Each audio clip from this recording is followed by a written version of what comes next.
सभी लोगों का शरीर छोटी छोटी कोशिकाओं से मिलकर के बना है। जैसे छोटी छोटी ईंट से मिलकर के बहुत बड़ी बिल्डिंग बन जाती है, वैसे छोटी छोटी कोशिकाओं से मिलकर के सभी जीवधारियों का शरीर बन जाता है। तो जैसे बड़ी बिल्डिंग, बड़े मकान, बड़े घर की इकाई क्या है, वो छोटी सी ईंट, वैसे ही अपने लोगों के शरीर की सबसे छोटी इकाई क्या है, कोशिका। अपने लोगों का शरीर किससे बना है, कोशिका। कोशिकाएं आपस में मिलती हैं तो ऊतक बनता है, ऊतक आपस में मिलते हैं तो अंग बनता है। कोशिकाएं मिलेंगी आपस में तो ऊतक बनेगा, ऊतक आपस में मिलेगा तो अंग बनेगा। अब अंग आपस में मिलेंगे तो अंग तंत्र बनेगा, अंग तंत्र आपस में मिलेंगे तो शरीर बनेगा।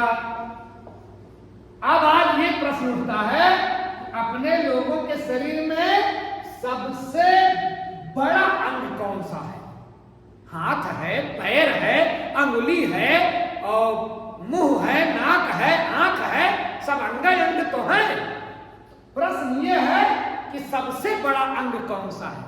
तो अपने लोगों को लग रहा होगा हथवा बहुत बड़ा है, हाथ बड़ा अंग है, गोड़वा बड़ा अंग है, पैर भी बहुत बड़ा होता है। हाँ ना बाबू, न हाथ है, न पैर है, न पेट है, ये सब नहीं है। अपने लोगों के शरीर का सबसे बड़ा अंग त्वचा। त्वचा जानते हो, जिसको अंग्रेजी मीडियम वाले बोलते हैं स्किन। मेरी स्किन जल गई, मेरी स्किन कट गई, अंग्रेजी बूझते रहते हैं स्किन। उसी स्किन को हिंदी में क्या बोलते हैं, त्वचा। अपने लोगों के शरीर का सबसे बड़ा अंग त्वचा, पूरी शरीरियत फैला है त्वचा।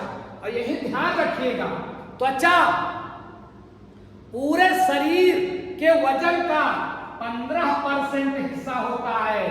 मतलब मान लीजिए कि कोई व्यक्ति जो है 1 कुंतल का है, 100 किलोग्राम का, तो बताइए उसके पास त्वचा कितने किलोग्राम की होगी?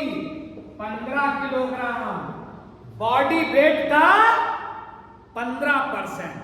त्वचा कितना वजन की होगी? हर व्यक्ति का शरीर जितना वजन, उसका 15% उसकी त्वचा। शरीर का सबसे बड़ा अंग त्वचा। इसी त्वचा को हम किस तंत्र में अध्ययन करते हैं? अध्यावरणी तंत्र। अध्यावरणी, जिसने पूरे शरीर को आवरण दिया है, इसीलिए उसका नाम पड़ गया है अध्यावरणी तंत्र, इंटुगमेंट्री सिस्टम। अंग्रेजी मीडियम वाले क्या बोलेंगे? इंटुगमेंट्री सिस्टम, अध्यावरणी तंत्र। अध्यावरणी तंत्र में किसका किसका अध्ययन करोगे? त्वचा है, नाखून है, बाल है, इन सब का अध्ययन किसमें करेंगे? अध्यावरणी तंत्र में। अध्यावरणी तंत्र शरीर के चारों ओर घेरे रखने वाला तंत्र। एक बात यही और ध्यान रखिएगा, त्वचा का अध्ययन कराने वाली विज्ञान की शाखा को बोलते हैं त्वचा विज्ञान। त्वचा का अध्ययन कराने वाली विज्ञान की शाखा त्वचा विज्ञान। स्किन का अध्ययन कराने वाली विज्ञान की शाखा डर्मेटोलॉजी। स्किन का अध्ययन कराने वाली विज्ञान की शाखा डर्मेटोलॉजी। तो चाहे अंग्रेजी में कहो डर्मेटोलॉजी और चाहे हिंदी में कह दो त्वचा विज्ञान। अब इस त्वचा विज्ञान को सबसे पहले अपने लोगों के सामने, दुनिया के सामने विशेष अध्ययन करके किस महोदय ने प्रस्तुत किया? भैया, उनका नाम है, त्वचा विज्ञान के जो जनक है ना, उनका नाम है रॉबर्ट बिलन। इनका भी नाम याद रखिएगा, रॉबर्ट बिलन।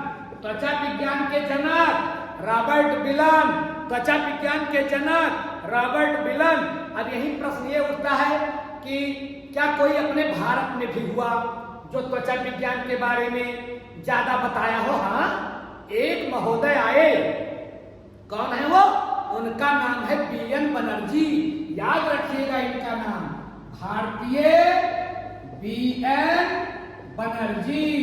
भारतीय त्वचा विज्ञान के जनक बीएन बनर्जी को माना जाता है, लेकिन पूरी दुनिया में त्वचा विज्ञान का जनक रॉबर्ट बिलन। शरीर का सबसे बड़ा अंग त्वचा किस तंत्र में आएगा? इंटीग्यूमेंट्री सिस्टम, अध्यावर्णी तंत्र। तो शरीर का सबसे बड़ा अंग त्वचा, याद करे रहा। और कोनो बड़ा अंग दिखाए तो ओका न समझा। त्वचा शरीर का सबसे बड़ा अंग।